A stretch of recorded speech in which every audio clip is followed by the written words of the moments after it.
नमस्कार, सिटी न्यूजच्या मराठी बातमीपत्रात तमाम दर्शकांचं हार्दिक स्वागत। बातमीपत्राची सुरुवात करूया सुविचार मालेने।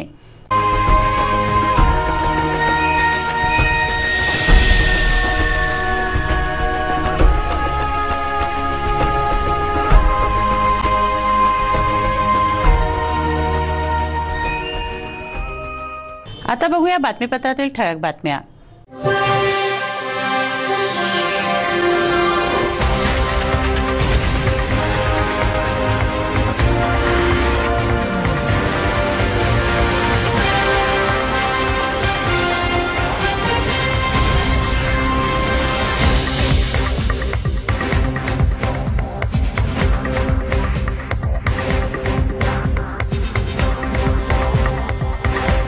चला बघूया बातम्या विस्तारित स्वरूपात।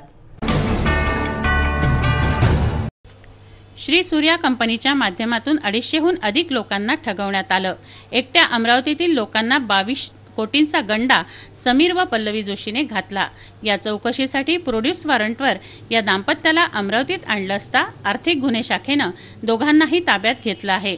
त्यांना जिल्हा व सत्र न्यायाधीश दास यांच्यासमोर पेश केलं असता 20 नोव्हेंबरपर्यंत पोलीस कोठडीत सुनावण्यात आली आहे।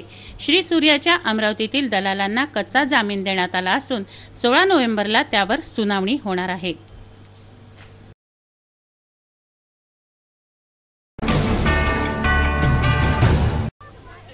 कोल्हापुरी गेट येथे स्वस्त धान्य दुकान आहे। स्वस्त धान्य दुकानातून नागरिकांना रॉकेल विकलं जातं, परंतु येथील स्वस्त धान्य दुकानदार दंडुकेशाहीलाच मानत असल्याचं येथील नागरिकांचं म्हणणं आहे। जो दडपशाही करतो त्याला कॅनच्या कॅन घासलेट विकलं जातं, मात्र सामान्य नागरिकांना रॉकेलसाठी हेलपाटे घालावे लागतात असं तेथील नागरिकांनी सांगितलं आहे। महिन्याला 3 लिटर रॉकेल नागरिकांना विकत मिळतं। अनेकांच्या घरात रॉकेलवरच स्वयंपाक होतो, परंतु या रॉकेलसाठी नागरिकांना झुलवलं जातं। दडपशाही करणाऱ्यांना फक्त येथून रॉकेल मिळतं। तासनतास रांगा लावून नागरिक रॉकेल मिळण्याची वाट पाहतात व शेवटी रिकाम्या हाताने घरी परतावं लागतं। स्वस्त धान्य दुकानातून मिळणाऱ्या रेशनवर प्रत्येकाचाच अधिकार आहे, परंतु दुकानदारांची मर्जी व दडपशाहीचा बोलबाला असल्याने नागरिक आपल्या हक्कांपासून वंचित राहत आहेत।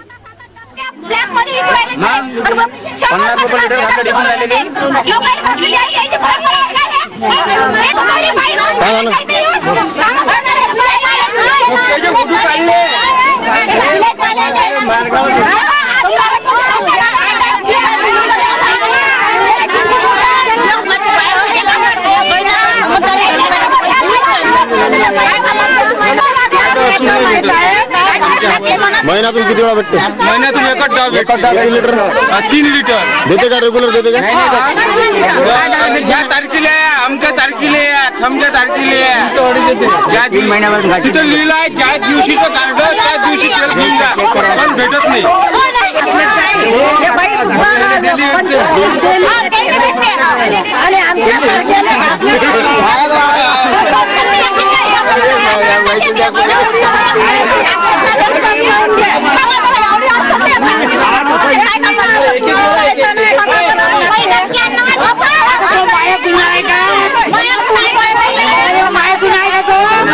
तुम्ही नेता ना?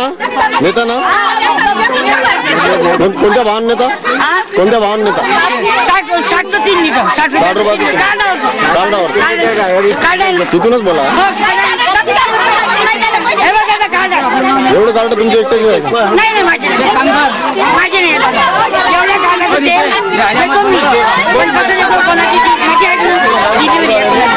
नाही मास्तरी नाही नोकरी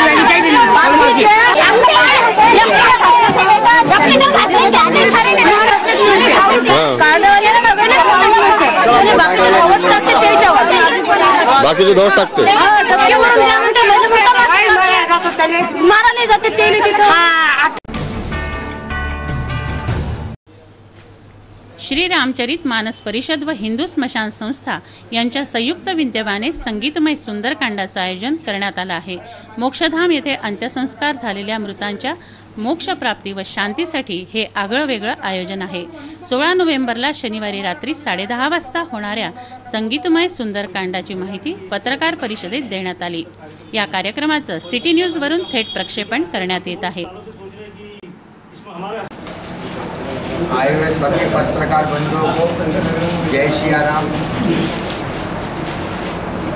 हमने जब 1973 में सुंदरकांड की जो स्थापना की थी, उस समय मेरी उम्र 19 साल की थी। 19 साल से सतत हम सुंदरकांड करते आ रहे हैं। हमारे मंडल में बहुत दो गाय सो गाय तू मैं सब हुई है, लेकिन इन सबको पार करते हुए जो हमने छोटा सा पौधा जो सींचा था, आज ये 40 साल में इतना विशाल हो चुका है कि आज ये मंडल हमारे जो 40-45 जो भक्त आते हैं सुंदरकांड के अंदर करते, सुंदरकांड जो करते हैं तन मन धन से, उसको जब आप लोग सुनेंगे तो आप सही में ये कहोगे कि ये सुंदरकांड वाकई में सुंदरकांड है। हम आज जो शमशान भूमि जो हम सुंदरकांड करने जा रहे हैं, जो हमने तो जंगलों में भी सुंदरकांड किया, मंदिरों में भी सुंदरकांड किया, हमने घरों में भी, कई घरों में, हजारों घरों में सुंदरकांड किए, बाहर गांव हमने सुंदरकांड किए, लेकिन जहाँ हम सत्य जो है, जहाँ हम अंत समय में जहाँ हम जाते हैं वहाँ सुंदरकांड नहीं हुआ। हमारे मंडल की ऐसी इच्छा हुई कि हमने सभी जगह सुंदरकांड किया है, लेकिन मसान में सुंदरकांड नहीं हुआ आज तक, मोक्ष धाम में। तो क्यों ना हम यहाँ वहाँ सुंदरकांड करें। हम सभी एक जगह मीटिंग लेकर हमने ये किया, सोचा, और सबने सोचा कि नहीं, सही में वहाँ सुंदरकांड होना चाहिए, क्योंकि जो राम के नाम से जो मुक्ति मिलती है, अंत समय में हम कहते हैं राम का नाम ही सत्य है, उससे ही हमें मुक्ति मिलती है। तो हम तो वहाँ पे राम का ही नाम अगर लेते रहे तो हमारे जितने भी वहाँ पे पुण्यात्मा हैं उनको मोक्ष मिल सकता है। और ये हम आपसे, मेरी और भी एक विनती है कि ये आपके द्वारा, क्योंकि आप ही एक ऐसे हो भाई बंधु पत्रकार लोग कि आप जन जन तक के ये सब पहुंचा सकते हो। और हमारी विनती है कि आप ये जो आप पत्रकार लोग जो है, ये हमारे सभी, हमारे अमरावती नहीं, सारे विदर्भ में, पूरे महाराष्ट्र में ये चीज़ का आप उल्लेख कीजिए। हो सकता है कि अपने इस कार्य से लोगों में नई प्रेरणा और नई जागृति निर्माण होंगी और वे भी इस कार्यक्रम का आगे अपनी जगह पर करेंगे। ऐसे मेरी एक अभिलाषा है।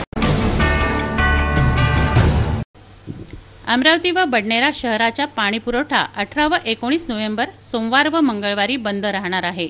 अमरावती पाणी पुरवठा योजनेच्या सिंबोरा हेडवर्क येथे पंपिंग मशिनरी दुरुस्तीचे काम व पीएससी गुरुत्व वाहिनीवर एमएस पाईप टाकण्याचे काम 18 व 19 नोव्हेंबरला करण्यात येत आहे।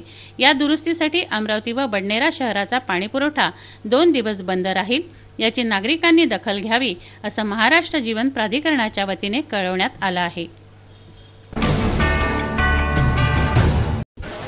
श्री बाकेबिहारी मित्रमंडळाच्या वतीने दसरा मैदानावर श्रीमद भागवत कथा अनंत कृपाचं आयोजन करण्यात आलं। या भागवत कथेतील आख्यान गुरुवारी समाप्त झाले। शुक्रवारी 15 नोव्हेंबरला पूर्णाहुती हवन सकाळी 8 ते 10 वाजे दरम्यान होत आहे। त्यानंतर कलश वितरण करण्यात येत आहे।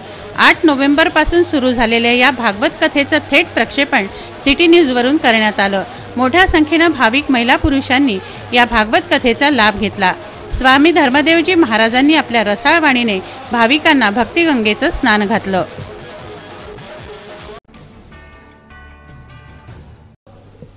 चांदूर बाजार येथे बुधवारी 2 गटात सशस्त्र हाणामारी झाली। त्यानंतर येथे तणावपूर्ण शांतता आहे। येथील परिस्थिती नियंत्रणात आहे। चांदूरचे तहसीलदार, अमरावतीचे जिल्हाधिकारी महिवाल यांनी चांदूर बाजारला भेट देऊन तेथील परिस्थितीची पाहणी केली।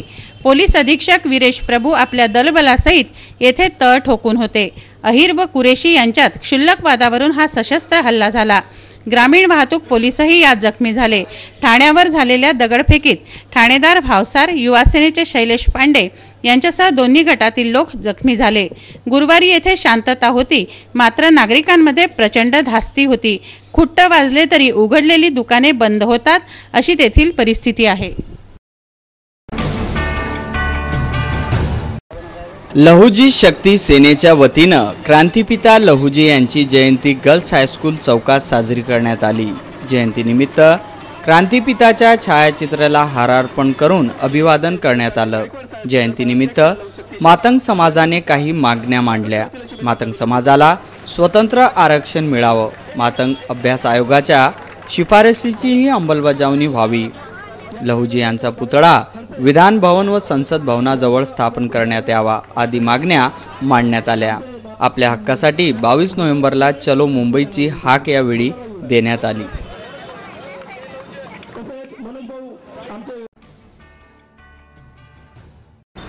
रेल्वे स्थानक ते मालटेकडी मार्गावर ब्रिटिशकालीन विश्रामगृह आहे।